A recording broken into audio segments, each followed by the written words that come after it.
I'm your host, Tess Brigham. So let's start cleaning up this Gen mess.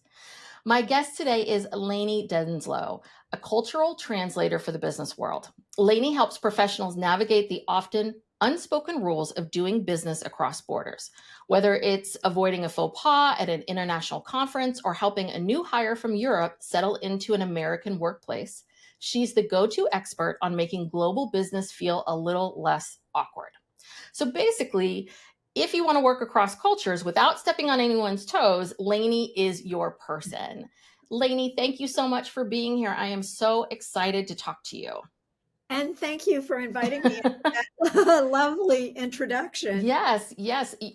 Tell me a little bit about your story. And I know that's a very broad question, but sort of like, how did you become the go-to person for companies to navigate cultural differences? That's such a nice way to describe what I do. It was not actually intentional. So I had a previous career. I was a real estate developer. And Mm, I thought that the business was becoming global, which was quite interesting to me. And I figured if I wanted to participate in some way, that I needed to go back to school. So I signed up for a Pepperdine grad school program, Masters of International Business. mhm. And little did I know that at the very beginning of what we would learn was about cultural differences from the aspect of, first of all, there was such a thing. But secondly, really to see if people didn't understand each other's cultures, how it would interfere with doing business. Mm. And I decided that I should fix that.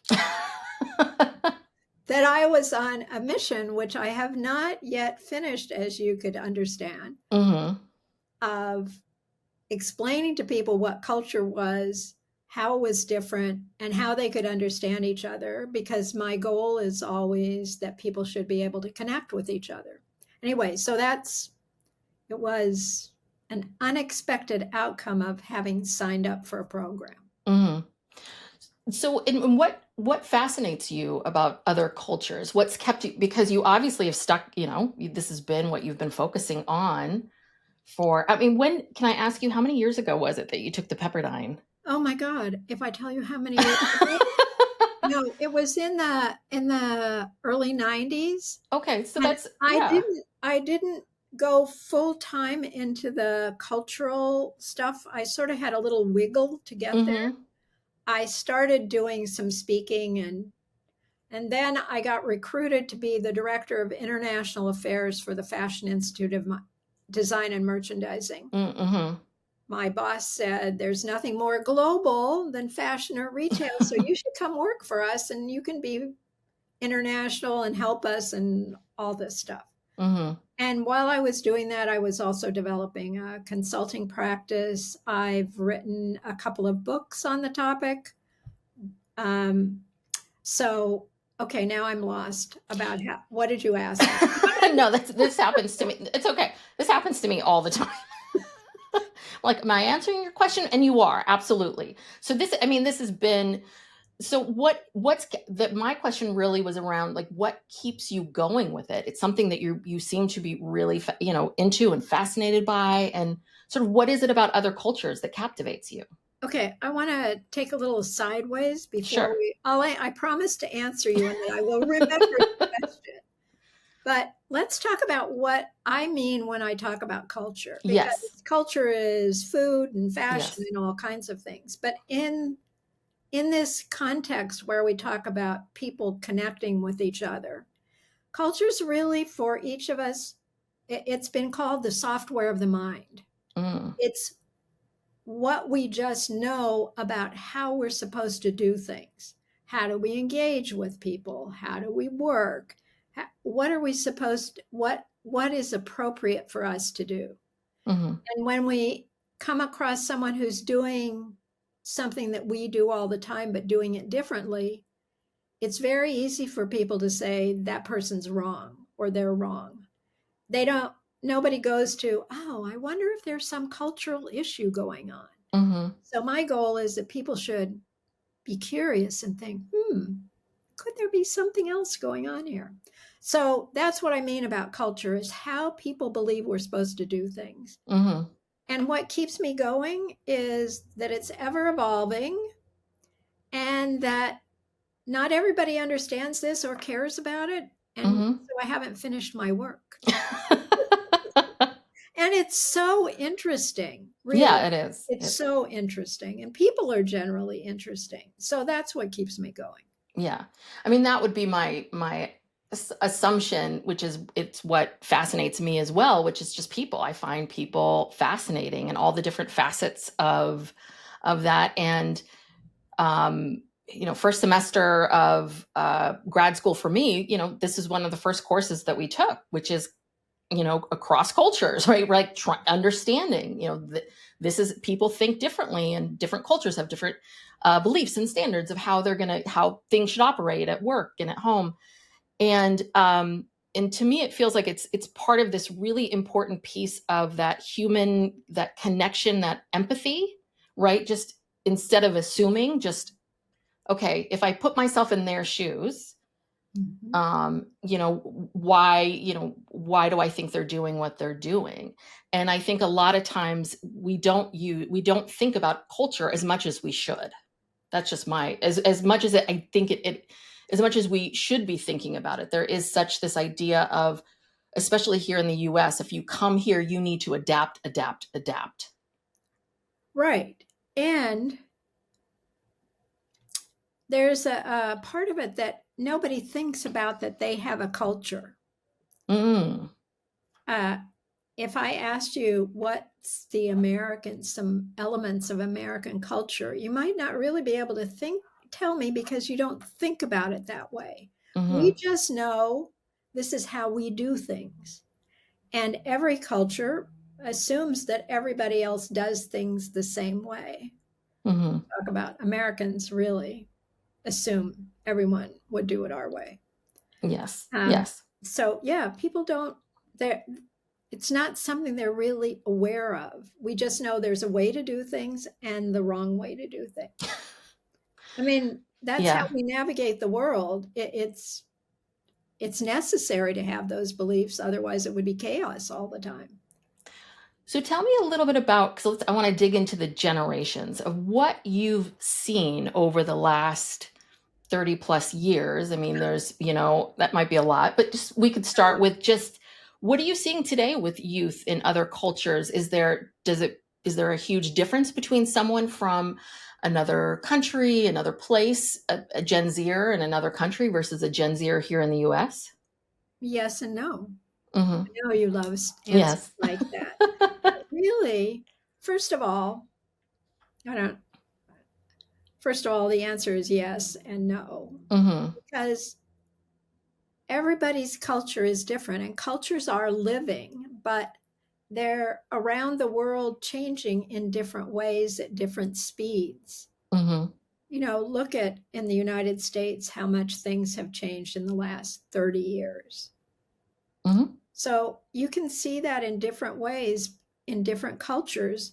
But, you know, let's look at Japan for a minute. Japan is a very tradition focused, very hierarchical, very rigid gender roles. Well, some of that's beginning to change a little bit. If you read occasionally young women refusing to get married, people not being so comfortable with this idea of lifetime employment in one Hmm. company.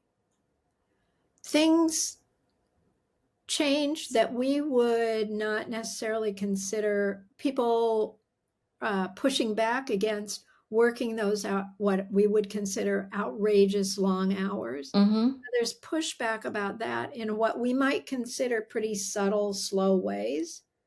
But in that culture, it's revolutionary. Mm. Here, and I just was talking to a friend in Paris, and we were laughing because one of the things she talked about was seeing some of the grandchildren of her friends who were now not pursuing careers. Instead, they were working for 6 months, saving up their money, and then they were going and traveling for a while. Now, Yeah. that's not shocking here. I mean, it's still surprising, but I thought, yeah, my grandson has a friend who disappears for months at a time. Now, he works remotely, but he might, you know, he might be here in Southern California for a while and then he's in Thailand. Not staying with one company, not building a traditional career. So, yeah, changes, but they're different around the world. So let me see if I can. It sounds what you're saying is that right, because this is what we see here in the U.S. This, and I've talked a lot about it on this show and anywhere else anyone would listen to me about young people today, and the fact that they are pushing against this system, and really what they're coming into the working world saying is, I'm going to think about my mental health first. I'm going to think about what's going to work for me, burnout, all of those things that I never thought about at all when I was 20 some odd years old, at all. But it sounds like, yes, it's happening here. It's happening in Europe. It's happening in Japan. It just looks a little, maybe Europe looks closer to us, but in Japan, that is still happening. The youth, which youth always does, is still pushing against the system, trying to change things. It just looks very different. Yes, and I think in some place like Japan, the youth pushing back in any way is revolutionary in itself because that has not been the tradition. We've always, I think, in the US had some pushback in different ways. Every generation has annoyed the generation before it. Yes. I mean, if you go back and look, the music was wrong, the dress was wrong, whatever you were doing was wrong. But that hasn't been always true in other countries, not in ways that we would recognize. And I think we talk about countries and culture, but also there are cultures within that, engineers have a different culture than design people, and tech people have a different culture. And I think one of the things we see, it's easy to think that everybody around the world, all the young people are doing the same thing because they're all on technology, they're all on TikTok, they're all into AI, they're all listening to maybe the similar music, but it's still different. And that's one of the challenges about culture is I could talk to you about the culture in the US or the culture in France or Japan, but it would be sort of this broad generalization. But one of the things that's, I think, making some differences is that younger people are traveling and they're studying abroad. The study abroad numbers have increased over the last 30 years exponentially. Wow. Yeah. So I'll tell you a little story. Story's always good. I worked with a woman who was in a tech company, and one of their biggest clients was in Japan. She was based here, and the Japanese client was coming here to Silicon Valley to meet with them. So we were talking about what they were going to do and how the meetings were going to flow and all that kind of stuff. And one of the things we talked about was, what about lunch? What are we going to feed them? So that's always a question when you have international visitors at any level, is, do you take them to the hot place in your city and introduce them to your favorite California newest cuisine? Do you take them to a restaurant that's the best French, Japanese, Chinese, Ethiopian restaurant in the area, knowing that it's not going to be what they get at home? But maybe if they're traveling a lot, maybe it's close enough to food from home to make them feel comfortable. So we talked about all that. And so she had a little list and she said to them, we can take you to the best Japanese. We can Mm-hmm. take you to this new place in Palo Alto. And the guy who was running the program said to her, what we'd really like is some good Mexican food. Because most of us went to Stanford for grad Oh, school. oh, yes, That, yes. Oh, that makes so much sense. Yes. and that starts to have this blending effect of Mm-hmm. cultures because people have really spent time someplace else. Maybe they've worked, maybe they grew up in the US, they went to school in the UK, they then went and worked in Latin America, Mm-hmm. and then they come back to the US and they're like a hybrid culture in of themselves. So I think there are so many different ways that young people are exposed to different cultures and are picking up different cultures, Mm-hmm. elements of them, Mm-hmm. that it's fascinating and challenging. Yeah. No, that's so interesting. Because when I was in high school, college, right, way back when, and when I try to explain to my clients is that yes, the world was the world and people traveled and people, did the semester abroad or whatever it is. But, to learn about a culture, to learn about anything, you'd have to go to the library, you have to look it up. We didn't have it at our fingertips. And I think just the exposure of the world to these young people, it's almost a little bit like whatever fears or concerns or, any kind of fear about traveling or going anywhere, or will I adapt, or what's it going to be like? I just think that the internet, the social media, they've created some issues and some problems, but it really has, made it so that people are, I believe, traveling, just what you're saying, traveling at a very high rate. Young people, my niece is constantly traveling all the time, and very much that same thing of hustling to get enough money to pay for this trip, and then hustling to get enough money For the to pay next, for the next thing. Yeah. yeah. And one of the other things we're seeing, and you probably could talk about this a lot more than I can, is that some young people are choosing non-traditional careers. If we look at a traditional career, 4-year college, Mm-hmm. go intern someplace, start out, work your way through, spend a couple years, then go move on. Mm-hmm. But so it was interesting to me that one of the other things my friend in France talked about is somebody else who worked in a corporate world for a while and decided that just didn't work for them and became a plumber and is very happy Interesting. to be Yes. working with his hands.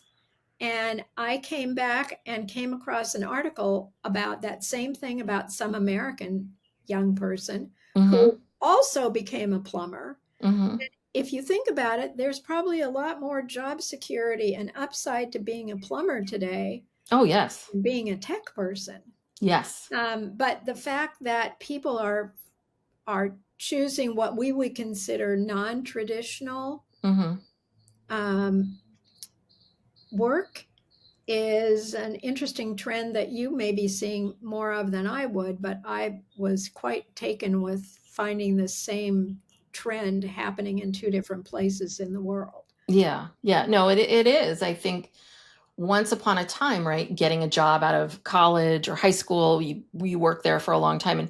But there was this sense of not necessarily a guarantee, but when you started, there was a pension, there was this, you were going somewhere, you were going towards, you knew that this job, this career you'd be able to eventually buy a home, you'd be able to retire, you'd be able to travel. And I think what young people have been seeing is, wait a second, I've been watching my parents, I've been watching other people, they're not doing that. They're not traveling, they're not doing those things.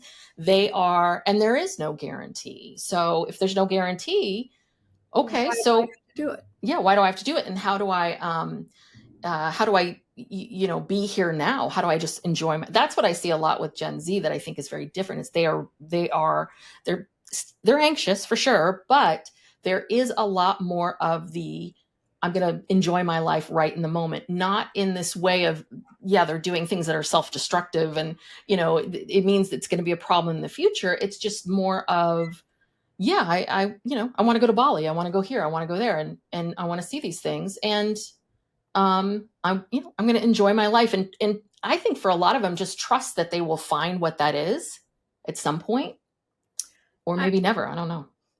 yeah, none of us will Hmm. ever know the answer to that. Yes. They're definitely not of the idea of I'm going to work the next 30 or 40 years and then I'm going to have fun. Yes. That idea, but and I think we've seen a lot of what I think we see around where we are in Northern California, Silicon Hmm. Valley, is young people being excited about starting new businesses. Hmm.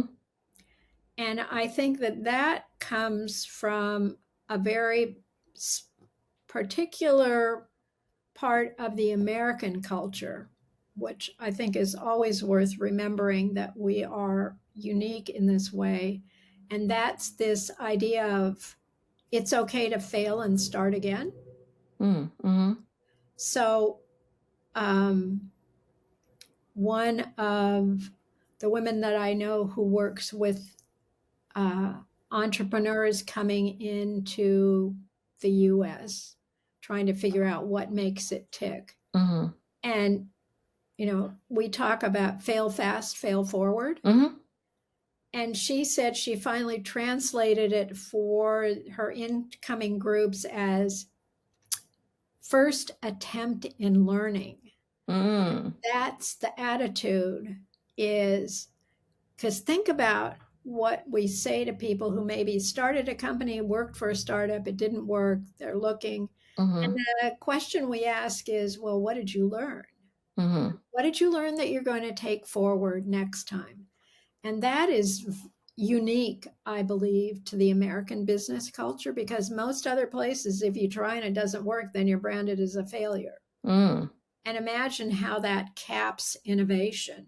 But Yes. it also is an intellectual, I suppose, freedom if you're a young person that you believe you can try something and if it doesn't work out, you'll figure out something else. That's Hmm. a big difference. And I don't know how that shows up for you. Hmm. That culturally is one of the very big differences of the US from every place else in the world. That's interesting. So, what do you feel like Americans often get wrong or just misunderstand when it comes to doing business internationally? I think there are sort of two things. One of them is that they make an assumption that business will be done the same way every place else. Hmm. We're the US, we're the biggest market, we have the biggest companies, everybody looks up to us. Why wouldn't it be the same everywhere? Everyone speaks English, which is also a little bit of an overstatement because people speak enough English to get by, but not to have a deep conversation often. But Hmm. that's one of the biggest problems. And there's there is a difference in how people get to know each other. So it's the world is full of peaches and coconuts. Mm. So not trust me, I'm going to explain. Uh-huh. Okay. So it's about how easy it is for people to connect with each other. So peaches, Americans, I am a perfect peach, uh, are a soft fruit, easy to eat, easy to peel through the layers, and a surprise is the stone fruit in the middle. So if you think about it as as engagement with people. We're very friendly. We talk to everybody. We smile a lot. Americans are known because we're always smiling. And we welcome people. We're happy that you're here. We're friendly up to a point. But there is this part of us that's very private. We have a circle of friends, and we have lots of casual acquaintances. We might have a couple of lunches with you, but we're not so likely to easily invite you over to our house. Mm-hmm. Peach. Most of the world are coconuts. Think about tough outer skin, hard to get through, takes a lot of work to get through, but when you open it up, it's open space. Mm. So for most people, in a people way, not so friendly at first, slow to get to know you. But once they get to know you, then they'll introduce you to their friends. You'll be invited to all their parties. Mm-hmm. It's all that open space. And people who come here from other places are very often coconuts because you have a certain number of friends. You've known them since you were a kid. You don't need a lot of new friends. It's fine. Mm-hmm. And they are shocked when Americans are so casual. Oh, let's get together. I'll give you a call. We'll do lunch. And then the Americans never call. Because we know if I say to you, let's do lunch, you say, great. And you're thinking, don't call for a while because the next 3 weeks are really busy and I don't want to tell you. Mm-hmm. It'll be okay. It's like we give each other a little hug. I'd love to get together, but we both know timing's not great right now. And we're fine.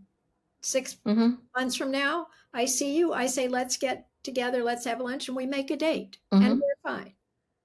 So I think that's one of the things that is hard for Americans as they engage around the world is it feels like people aren't very friendly. And they don't realize that it could take a long time. I was an intern in a French company. And I was there for, 6 months. And it was, I think, 4 months of seeing this woman every day. And just by happenstance, having a conversation about something. And she said, we should have lunch. And I thought, yes, that would be lovely. We go to lunch, we have a great time. And she said, why didn't we do this before? And I'm thinking, because you wouldn't talk to me. Interesting. It had to be around enough to do whatever in a work way. So I think that's one of the things that's challenging, going both ways. So with the coconut, right, and peach, do you see a difference between, how do I say this, right? Like, since this is all about the generations, right? A Gen Z peach versus a millennial peach versus a Gen Z coconut. Does that work across? I think it works across all ages. I think there's some element of it for all ages because that's how we're all raised. You don't need to smile at that stranger. You don't need to be friendly to someone you don't know. Here, you teach people, your children, smile at the nice lady, be friendly, look like you're nice and polite. And the German child is taught, you don't know them, don't smile.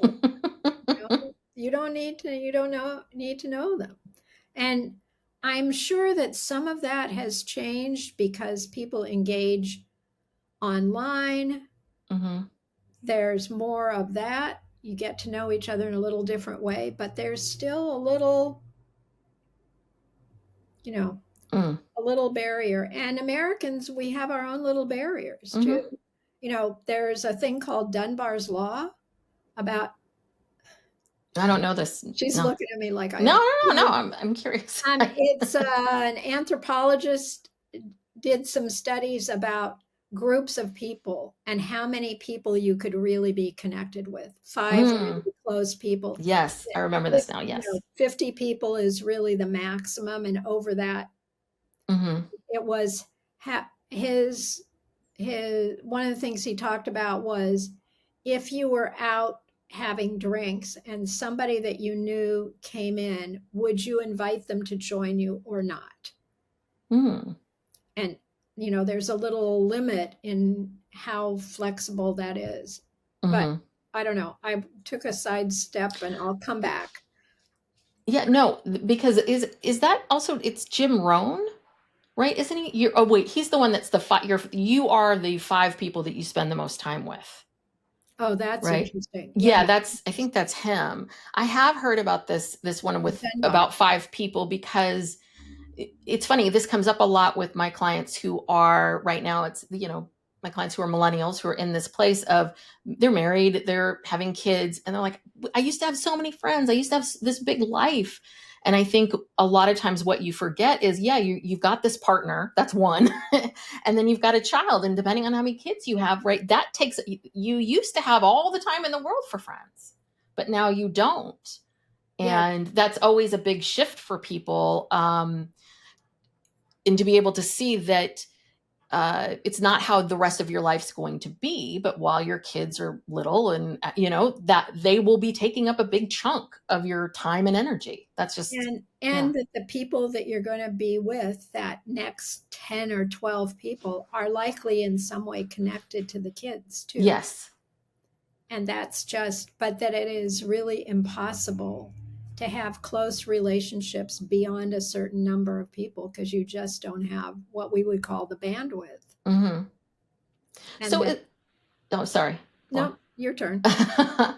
So, and what do you see in other cultures, right? What I just described as, right, typical person here. I mean, if we take the Bay Area, typical, both working in tech, they've got two young kids. Do you see a lot of that same stresses, the same anxieties around friends and family, and being able to connect with everyone, and just the pressure? Do you see that in other cultures as well for people that age? Can't really speak a lot about that, but I would say it might be a little bit less because the groups tend to be smaller. Mm. We have my friend from the gym and my friend from Provisors and Mm-hmm. friend from that I went to school with and the people who live down the block and the friends who are parents of my child's soccer team. We Mm-hmm. have lots of groups that we feel part of. And I can remember one guy saying to me, I don't need to go networking. I have my friends that I went to school with, that were my family. The friendships the friendships tend to be more long term, Mm. smaller numbers. But I think that there may be some changes to that because that pattern really reflect one of the things about Americans is that we're pretty mobile. Mm-hmm. Most of us don't live as adults in the city maybe where we were born. Mm-hmm. And so we have pockets of friends everywhere, but traditionally Europeans, Latin Americans, you stay in the same city where you grew up and your Mm-hmm. family grew up. So that you have deep roots that don't change. You don't have that newness of groups all the time. Mm-hmm. You go to a new company and you then have a new group that you have drinks with after work in the days when we used to go to an office. Mm-hmm. Yeah.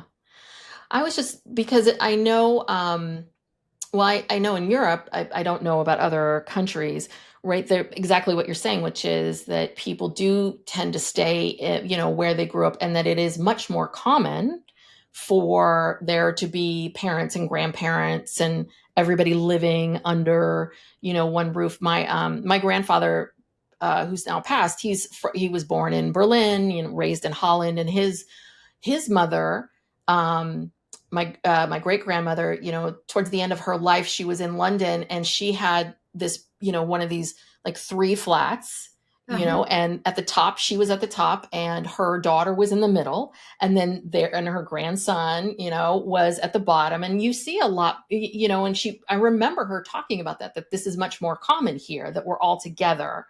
Um, and what that allowed was for her daughter to be able to focus on her career and focus on other things, and because grandma was here.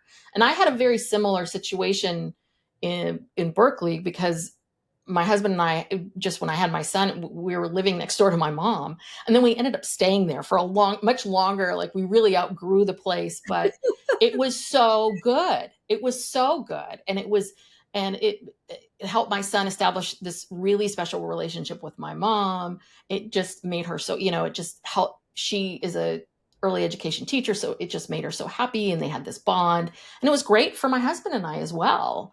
And so I was just curious if, for people who have family, I mean, that's a big thing. That's what it always comes back to, is people say, I just don't have any family here. And so raising kids, work, all of this, everything becomes, just 10 times harder, 10 times, everything is just much harder when you don't have family around. It's true. Yeah.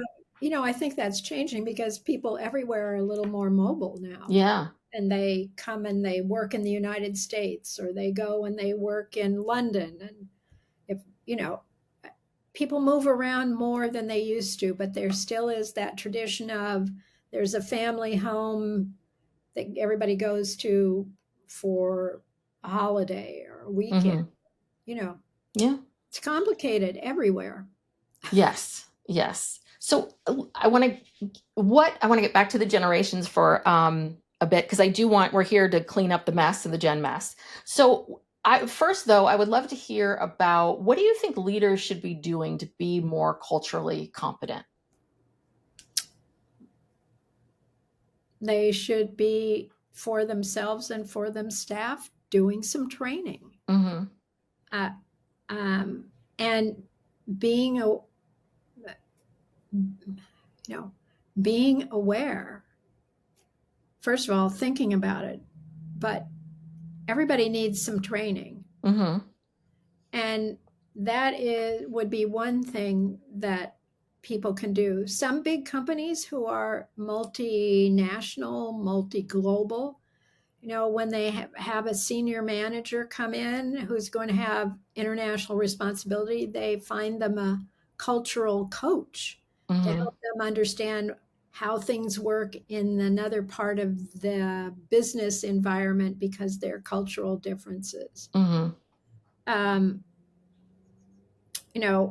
there was a company coming into the US from Sweden, and they talked about having the first hire in the US come to Sweden to work for 3 months before they really opened up in the US, so Mm-hmm. that they could have a feeling of really how the company worked, who the people were, make those relationships. Mm-hmm. I think people, and I always think that any multinational company, any US company who's expanding their footprint, needs to do some training of the people outside the US so they can understand the American culture, because otherwise they're going to think the company is crazy half the time. Mm-hmm. I'm being facetious, but we don't think about, we have a very distinct culture. We just have the way we do things. And of Mm-hmm. course, everyone will adapt to that without a problem. And it's just not true. So it sounds like, um, it's almost a look, you can tell me I'm wrong, but it sounds like one thing that you're advocating for is, hey, we need to do cultural training across the board for everyone. Absolutely. Not just, I mean, it sounds like, obviously, for people that are traveling internationally, hire executives, like they hire people like you to help them. But it sounds like, no, across the board, this shouldn't be just training for this leadership, or just for, am I getting that right? That it needs to be across the board. Yeah. In my perfect world, Yes. because think about that, people come, here to Silicon Valley, they come from all over the world and Mm-hmm. find themselves in an American company where they just have to figure it out while they go along. And or they work for, that's just not easy. And then Mm-hmm. the Americans who suddenly have a colleague who comes from someplace else are wondering why this person is so weird in Mm. some ways, which isn't fair either. Just the slightest amount of cultural awareness training could at least alert people to sort of where we started, to ask the question, is there something cultural going on here when there's a Mm-hmm. disconnect? Is there something we should talk about? Um, with a colleague of mine who trains people on how to do effective email and written Mm. communication, Mm-hmm. we had worked on a little project about how do you deliver bad news to your boss? Mm. Because if you're and she was working with a Chinese team, and there you just really are not, you'd be afraid to deliver bad news and it would be very subtle. And here it's like, okay, this is what's happened, this is how we're going to fix it, this is where we are. I mean, I'm making it sound much Mm-hmm. simpler than it is, but delivering bad news is what you're also expected to do here, so Mm-hmm. things can be fixed, because God. we're all about fixing things, Yeah. making them better. But it sounds like it's because I'm always at just because, right, I have this passion for young people and I'm always advocating for more training and just being really transparent with young people, especially at the beginning of work, that there it seems to me that the culture has been for a long time, the norm of the US here has been, you get a new job and there's a little bit of training, but listen, we just throw you into the fire and you'll figure it out. I mean, that's literally what my first boss said to me after I graduated from college. I mean, it really was. She was like, come and we'll just see how you do. Like, can you handle it? And with no training, no nothing. And that was the mentality, was, okay, if I want this job, I gotta figure this out.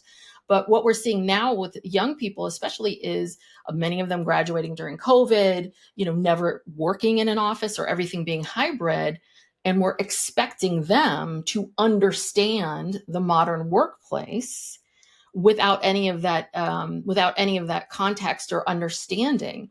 And it sounds a lot like, it's almost, yes, we need to be doing that, and we need to add in this cultural piece, like this Well, needs to be an important part of this.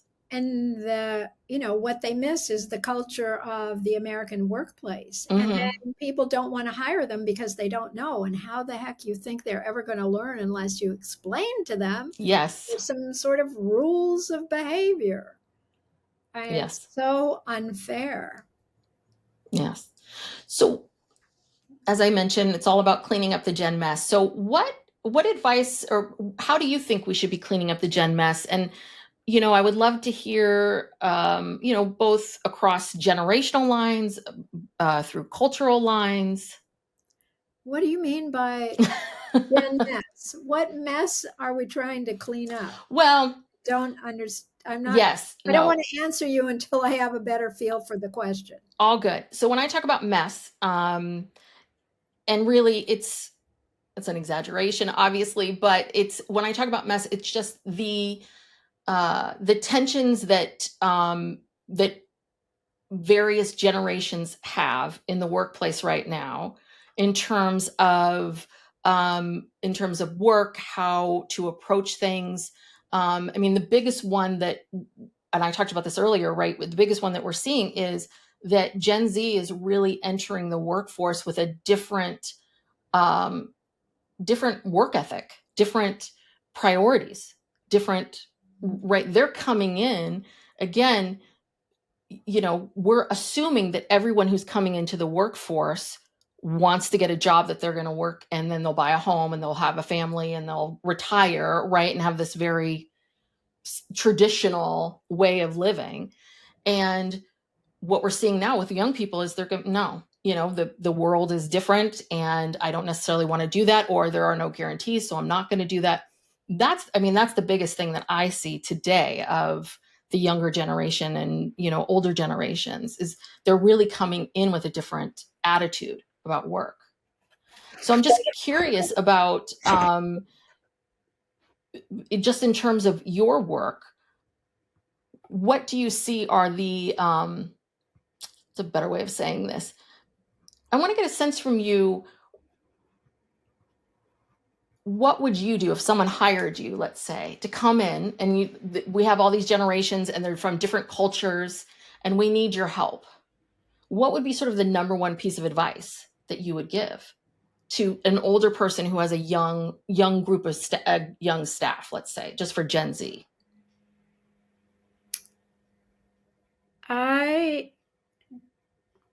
I don't know in a way. Mm, I mean, I think I can think about the cultural side of the training about relationships and understanding some of the differences. mhm, But how to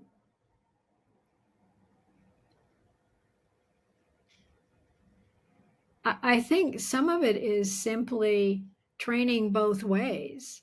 mm, Is that the Gen Z coming in needs some training about those other people and how they got there and why they are behaving in the way they do, why they have the rules. You may not like them, but this is why they're here and how mhm, they got there. mhm, They are not intentionally trying to make your life difficult. And uh, and the senior staff needs some of that training about, okay, where can we flex because there's value in these people. mhm, They have a lot to contribute. And nobody tried to change all that you did when you mhm, came in and you were rebelling against this or that. So I think there's a lot of training needed to be mhm. done both ways Yeah. because really what what we're talking about, I think, is how do we create that next workplace culture Mhm, because it's not just creating it for the Gen Zs, it's for what comes next. mhm. Yeah, it feels like there's definitely a lot of overlap. I mean, even what you were saying about culture in general, yeah, your age and when you're born and all of that, that's part of your culture, right? I'm a Gen Xer, so there's a culture for us and how we see things and all of that.